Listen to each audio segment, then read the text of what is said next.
የይርጋ ጨፌ ቡና መገኛ የውብ መልክዓ ምድር መታወቂያ የሆነችው ጌዲዮ ዞን አዲስ ዓለም አቀፍ ኤክስፖ ልታዘጋጅ መሆኑን አስታውቃለች። በዚህ ኤክስፖ አካባቢውን በስፋት እንዲታወቅ ያደረገው የቡና ምርት እንዲሁም ደግሞ ከፍተኛ የሆነ ሀብት እንዳለ የሚነገርለት የቀንድ ሀብት ከዛም ጋር ተያይዞ የስጋ ምርት ከፍተኛ የትኩረት መስኮች ስለመሆናቸው ተገልጿል። ከግንቦት 8 እስከ 9 ድረስ የሚካሄደው ኤክስፖም የአካባቢውን ሀብቶች በማስተዋወቅና ኢንቨስትመንትን በመሳብ ረገድ የራሱን ትልቅ አስተዋጽኦ ይወጣል የሚል እምነት ተጥሎበታል። ገደኦን ዞንና በድላ ከተማ እንዲካሄድ በቅንጅት እንዲሰራ የተፈለገበት ዋናና መሰረታዊ ዓላማ ዞኑና ድላ ከተማ አስተዳደር ያለውን እምቅ አቅም በወጉ በመገንዘብ እነኑ የተለያዩ በኢንቨስትመንት ዘርፍ ያሉ በተለያዩ ነጋዴዎች እንዲሁም አልሚ ባለሀብቶች እንዲሳተፉበትና ይሄን ያለውን አቅም በመጠቀም ራሳቸውን ከመጥቀም ባለፈ አካባቢውንም ዞኑንም ከተማውንም ለማልማት ያለውን እምቅ ሀብት መጠቀም እንዲቻል ሁሉም እንዲረዳ እንዲገነዘብ ለማድረግ ተፈልጎ ነው። አሁን ላይ ከዚህ አካባቢ እየወጣ ያለው ቡና በጥሬ ነው።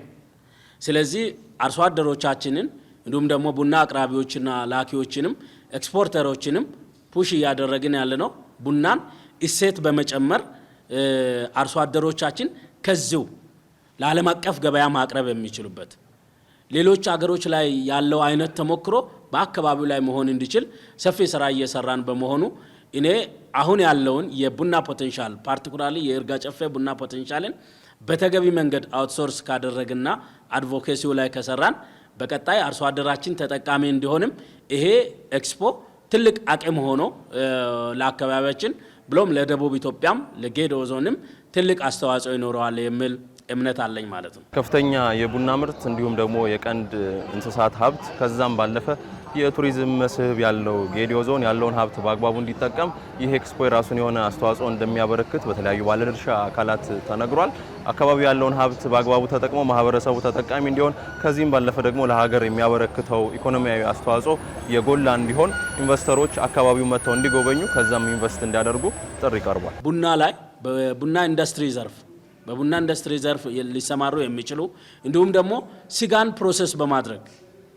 ፕሮሰስ በማድረግ ለአመት ለሁለት አመት ሸልፍ ላይፉን በማራዘም ስጋን ማቆየት የሚችል የኢንዱስትሪ ወደዚህ አካባቢ ጆይን ቢያደርግ ለአካባቢውም ለሚያረባውም ለአርሶ አደሩም ትልቅ አቅም የሚሆን እንደሆነ በዛ ደረጃ መውሰድ ይቻላል። በዚህ ላይ እኛም እንደ ጌዲኦ ዞን በደንብ አቴንሽን ሰጥተን እየሰራን እንገኛለን ማለት ነው። ኢንዱስትሪያል ፓርክ በአቅራቢያችን በድላ ከተማ ውስጥ ያለ ይሄ ኢንዱስትሪያል ፓርክ እዛ ቦታ ላይ በተለይ በቡናም በፍራፍሬም እና በተለያዩ ዘርፍ ላይ ፕሮሰስ አድርጎ ለውጭ ዓለም ገበያ ማቅረብ ለሚፈልጉት ምቹ የሆነ ተዘጋጅቶ የተጠናቀቀ ሼዶች አሉት።